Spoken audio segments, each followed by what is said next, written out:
Halo semuanya, perkenalkan nama saya Miliana Viva Pangaribuan. Saya dari mahasiswa PG PAUD Universitas Negeri Medan. Pada hari ini saya akan presentasikan materi saya pada bab 1, yaitu pengantar pendidikan Pancasila. Yang pertama saya ucapkan terima kasih dan rasa hormat saya kepada Bapak Dr. M. Irfan SPD MOR selaku dosen pengampu mata kuliah Pancasila.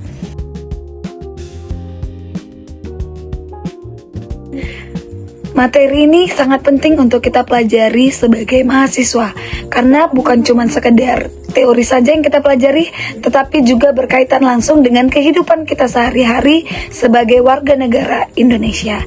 Adapun yang menjadi topik bahasan kita pada presentasi hari ini adalah, yang pertama adalah pengertian mata kuliah pendidikan Pancasila, yang kedua adalah dinamika dan tantangan pendidikan Pancasila, yang ketiga adalah pentingnya mata kuliah pendidikan Pancasila. Yang keempat adalah visi dan misi pendidikan Pancasila. Yang kelima yaitu tujuan dan capaian pendidikan Pancasila. Yang ketujuh adalah menggali sumber historis, sosiologis, yuridis, dan politik pendidikan Pancasila. Kita masuk kepada materi kita yang pertama, yaitu pengertian mata kuliah pendidikan Pancasila. Jadi apa sih teman-teman pengertian dari mata kuliah pendidikan Pancasila itu? Nah, secara sederhana, pendidikan Pancasila adalah usaha sadar yang dilakukan supaya kita sebagai mahasiswa bisa dapat berkembang bukan cuma dari segi pengetahuan kita, tetapi juga kepribadian serta sikap kita. Nah, di perkuliahan teman-teman, pembelajarannya pakai pendekatan student created learning. Jadi kita dituntut lebih aktif, bukan cuma sebagai pendengar saja di mata kuliah pendidikan Pancasila. Nah, tujuan akhirnya supaya apa? Supaya kita memiliki nilai-nilai Pancasila yang gak cuma sekedar hanya tahu, tetapi juga kita pahami dan kita terapkan dalam dunia nyata kita. Misalnya dari cara kita bersikap, dari kita mengambil keputusan, sampai dengan cara kita berinteraksi dengan orang lain.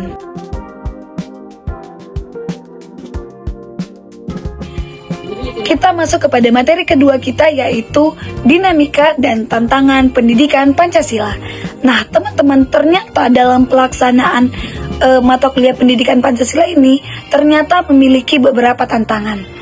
Nah, dari sisi internal misalnya, kadang kualitas pembelajaran belum merata, atau ada mahasiswa yang merasa bahwa mata kuliah pendidikan Pancasila ini kurang relevan dengan jurusan yang mereka ambil.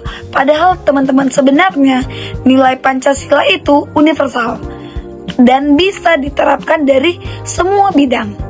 Nah, kalau dari sisi eksternal, tantangannya lebih kepada kondisi di masyarakat. Contohnya seperti kurangnya keteladanan dari pemimpin atau gaya hidup yang cenderung hedonis dan individualis. Hal-hal ini teman-teman yang dapat membuat nilai Pancasila jadi kurang terasa dalam kehidupan kita sehari-hari.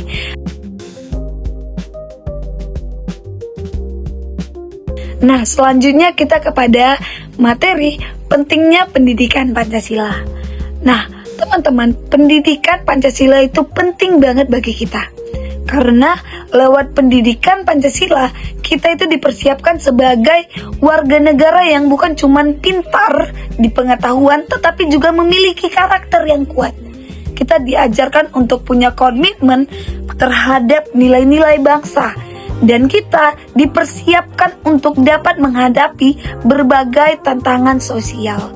Nah, selain itu kita juga dipersiapkan sebagai generasi penerus, bahkan sebagai calon pemimpin yang tetap menjunjung tinggi nilai Pancasila.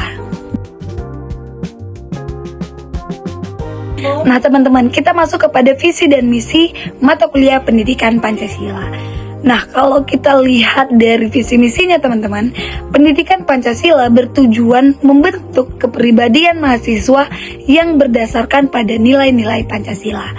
Adapun visinya juga luas teman-teman, mulai dari mengembangkan potensi akademik, mempersiapkan kita hidup di dunia masyarakat, kemudian sampai dengan bagaimana kita membangun budaya yang berdasarkan dengan Pancasila. Jadi kita bukan cuman belajar di kelas, tetapi juga membentuk cara kita hidup bermasyarakat.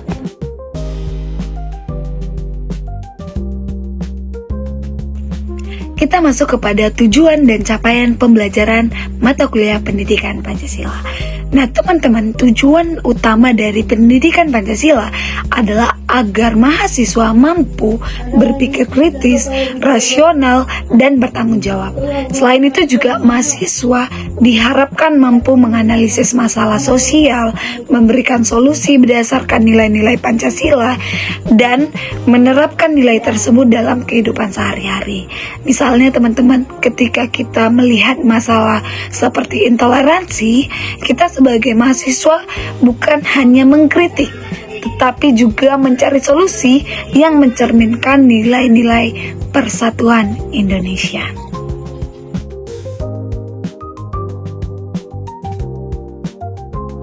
Kita akan belajar tentang menggali historis, sosiologis, yuridis, dan politik pendidikan Pancasila.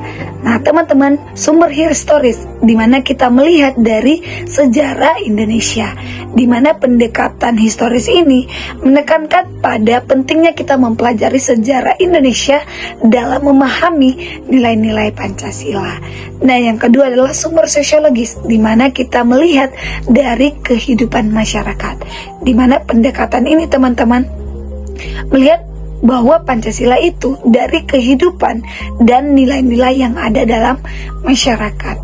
Kemudian teman-teman, sumber yuridis, di mana ini berkaitan dengan hukum teman-teman. Kita ingat bahwa Indonesia merupakan negara hukum, sehingga sebagai negara hukum, nilai-nilai Pancasila menjadi dasar dalam pembentukan dan pelaksanaan hukum di Indonesia.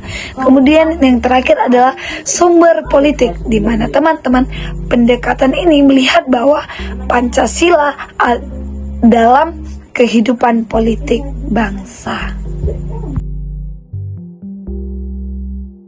Materi tadi merupakan materi terakhir kita dalam mempelajari tentang pengantaran pendidikan Pancasila. Nah, sebagai penutup teman-teman, pendidikan Pancasila bukan hanya sekedar mata kuliah wajib teman-teman, tetapi juga sebagai pedoman hidup kita sebagai warga negara Indonesia. Harapannya kita tidak hanya dapat memahami Pancasila sebagai sekadar teori, tetapi juga mampu menerapkannya dalam kehidupan kita sehari-hari. Saya Meliana Viva Pangaribuan, izin pamit undur diri. Saya ucapkan terima kasih. Mohon maaf apabila ada kesalahan kata dalam penyampaian saya. Terima kasih.